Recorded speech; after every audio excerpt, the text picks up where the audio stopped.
Hi there. My name is Eric Pennington with the Spirit of EQ, and I have with me today Jeff East, who is with the Spirit of EQ. Hello. How are you? Doing great. Hey, Jeff, I know there's certainly got to be questions on the mind of those out there listening. What is the Spirit of EQ? Okay, Spirit of EQ is a local company that is a preferred partner of a larger group called 6 Seconds.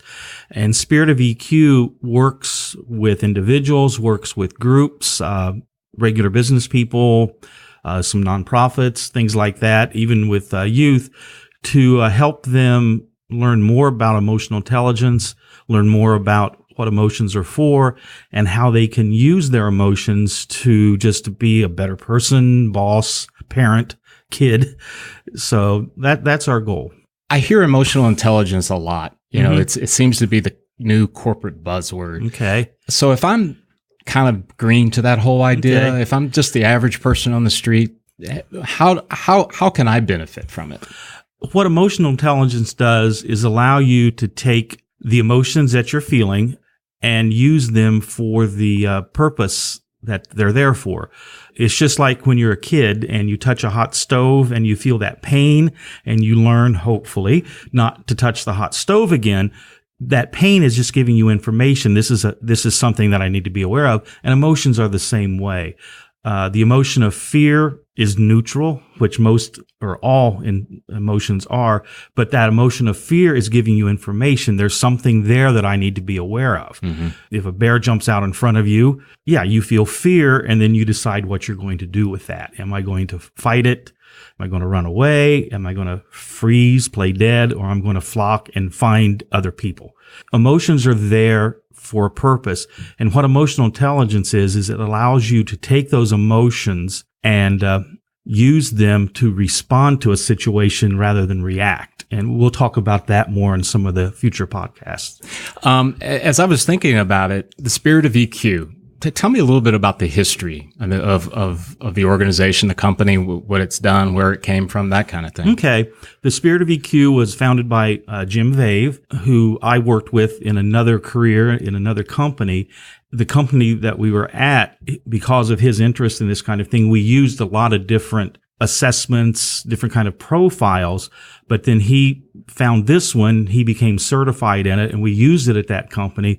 And then he split off and did Spirit of EQ to concentrate on that.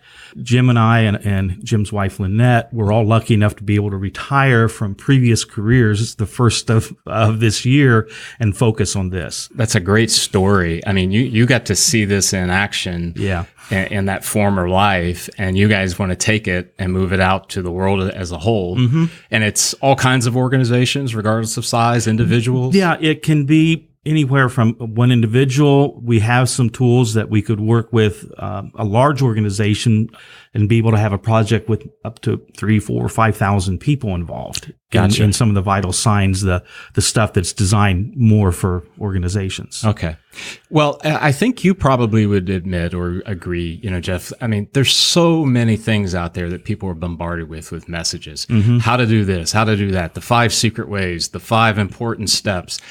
Why would you say this podcast would be important for somebody to listen to? The importance would be to be able to deal with all those emotions that come from all these things we're being bombarded with, to actually be able to take something that you might learn from one of these other things and, how do I really feel about that? Is this something that is important that I want to try?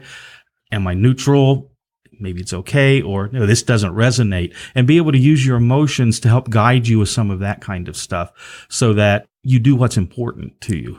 So I'm a big fan of coaching. And one of the things I love about coaching is that it's kind of this idea that somebody's coming alongside of me on my journey as I'm trying to figure this stuff out. Is that kind of maybe where you're going with this, or where we want the podcast to go? Yeah. The stuff that we do needs to have somebody alongside in one way or the other to help interpret. We're not going to direct. We're not going to tell someone this is what you have to do. What our goal is to find out what you think you need to do and then give some tools, encouragement, sometime a little bit of kick in the pants to, make you accountable for whatever it is that you decided to do. I know I need that done a lot. Yeah, my wife does that for me. Yeah. So to be able to move ahead with the things that you want to important. One of the competencies, which we'll talk about later too, is something called noble goal. And when we work with somebody with their noble goal, that is going to become the driving force in their life. It's becomes what makes them who they are.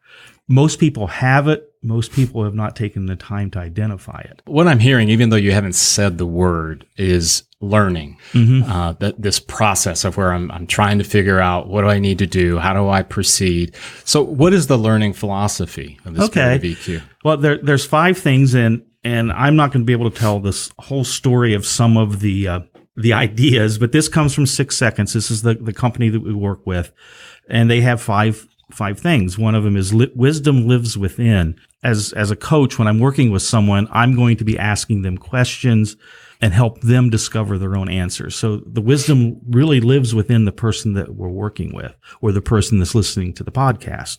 The second philosophy we have is no way is the way. There is not a certain thing that is going to work for everyone. I may be working with you, Eric, and then I go work with someone else, and it's going to be completely different because everybody is unique. So part of our role is to help people find out their unique way of how they need to correct things. So, Jeff, if I can interrupt you on that point, does that mean that if I come from a different walk of life, a different religion, a different ethnic background, it's not a cookie cutter process. It's unique to who I am? No. The assessment tool we use is a self-assessment. So the person I have trouble with S's sometimes. The person is assessing themselves. And so we take that, this is what you said about yourself. So we're going to work with that. And so everybody's assessment is going to come up different. That's one of the big things that we concentrate on, is this person is individual. Wow. That's really, really powerful. The next one is the process is the content. We really emphasize developing a level of trust between the person that we're coaching and ourselves. So that process of developing that trust most times is going to be more important than the actual, this is what you're going to do, or this is what I'm observing. It's to develop that relationship with the person on a deeper level, emotional level, something like that, so that way that allows us to get where the person wants to go. Gotcha. Now, we're not psychologists, psychiatrists, so we're not going to do that type of counseling or coaching. So no clinical stuff. Okay. No, that's not what we're about. All right. That's just not who we are. So if we get into that kind of a situation, we will say, you need to probably go see someone else. This is beyond that kind of beyond thing. what we're doing. Sure. But we want to get to know that person, to develop a relationship as we go through the process. This one it's called 1, 2, 3 pasta. And this one, I do know the backstory on that. I'm curious now. Okay. 1, 2, 3 pasta. All right. Josh Friedman, who is the president, CEO of 6 Seconds, the parent company, not parent company, but the larger company we work with, his son was learning how to cook. And he just went through the steps, and he just said, it's 1, 2, 3 pasta. So it's where we just try to develop a simple process for the person. We don't want to make things overly complicated. If you're cooking pasta, you get your water, you measure it out, you put the pasta in, and you heat it up. And at the right time, it's done. I've got to ask you on that point, because in such a complicated world, have you found that your past clients or people that you've worked with, have they found a bit of relief in the fact that you're striving for that simplicity? Mm-hmm. Because when we work with someone, there might be 1 or 2 areas out of the 8 competencies that we measure people on. Mm-hmm. And when they see that if I just work on this one, it's going to have an effect on everything else. I don't have to work on everything. I may just want to start with this. And then by working with that competency, they'll see that it's going to affect the other competencies as they go through the process. So that is a relief. Good. We don't come in with a big workbook and say you have to go through it. We might give them just a couple of exercises or things like that to do. And then the last one is fish don't talk about water. And what that is, if you think about it, to a fish, water is everywhere. It's all around them. So why am I going to talk about that? So when you're dealing with somebody, they may not talk about their environment because it's so familiar to them. It's what they're used to every day. So by getting them to maybe dig into that, you might be able to help them with some insights to be able to move ahead. Because it's just, we don't talk about our day-to-day stuff, our normal everyday thing as we go through. That's interesting because you get into your habits and your modes and what you do day in and day out, and before you know it, a lot of time goes by. And so, yeah, I get that. That's a great analogy. And education is extremely important to the model that we have. 6 Seconds actually. The company that we work with that provides the assessment tools actually started from the education field. And so education, teaching is very important. If someone would come to one of our seminars, workshops, they would see some PowerPoint. They would see some talking. They would be broken up into small groups and maybe do some things that way. They would get up and we would do some physical exercises.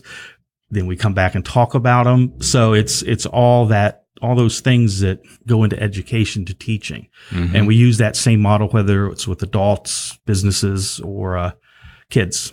Okay, so you do a cross-generational as well as business and nonprofit. And we're working this summer with a group of kids with a summer program, and now we're probably going to be working with them with an after-school program to just give them some basics of emotional intelligence. Okay. I want to come back really quickly to the idea of, when we ask, why is this important? Why would this podcast be important to someone who maybe is familiar with the emotional intelligence or someone who maybe doesn't know a thing about it? Again, recognize that we're in this crowded, noisy world with all kinds of messages and demands. Could you maybe touch on, living in the world we're living in today, the society that we're living in, and how the podcast could potentially give them maybe even just one little gold nugget to take away? Yeah, it's part of what we do is the reflect. When we get into the more detail, one of the stages is reflecting, looking and seeing what's happening. We don't do that very well anymore. It's not part of what we're supposed to do because we're supposed to be busy because that's what we're being told. So if, you take a Saturday afternoon to go take a hike in the woods, you're wasting your time. But we need to do that. I don't think we're designed to be as busy as we are. So just the idea of being able to reflect on things, even if it's just for a minute after you had an interaction with someone, is going to help. Because in our busy world, you deal with one person at 10, and then you're dealing with the next person at 10:05, and you never have a chance to really think, how did that thing at 10 o'clock go? Did it really accomplish what I wanted? Did I leave and did the other person leave that interaction better? Because isn't that interesting? You go through your day and you're sitting in this appointment or in this meeting or this interaction with this person, it completes, and then your mind jumps to, I need to check email. I need to find out. I need to go, and you just blow right past what just happened, which could have been great. It could have been great. You might have made a mistake. Okay, I need to call that person. I need to get back in touch with that person because it didn't go the way I wanted it. And that's what we teach with this is there's really no right or wrong when you're talking about emotional intelligence. It's what you do with it. So ultimately, the listeners will gain all of the above, plus probably more. I really appreciate your time, Jeff. And with that, this is Eric Pennington with the Spirit of EQ. Appreciate your time. Thank you very much.